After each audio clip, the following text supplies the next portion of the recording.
suivaient les parents de mon arrière-grand-père et qu'il tombait encore de la neige en hiver. En 7 ans, on vivait au rythme des saisons, et après des étés à pomper la moisson, et nos purées limpides coulaient dans les ruisseaux, venaient s'abreuver, chevalier au mignon.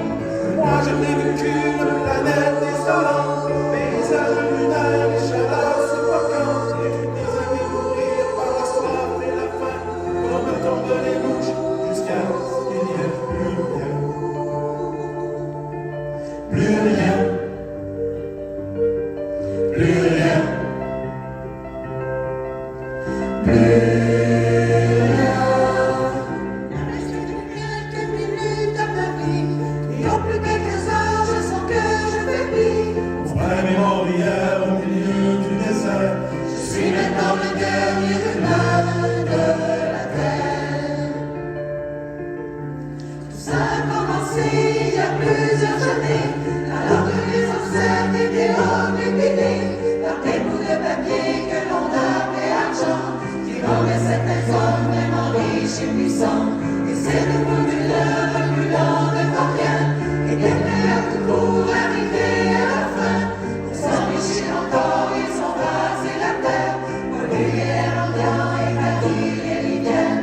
Et au bout de 100 ans, les gens se sont levés et les ont avertis qu'ils allaient tout sauver.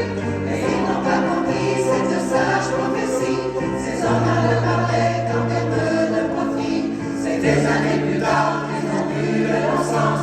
Dans la panique, on déclare l'état d'urgence quand tous les océans ont utilisé et que les inondations ont frappé les grandes villes.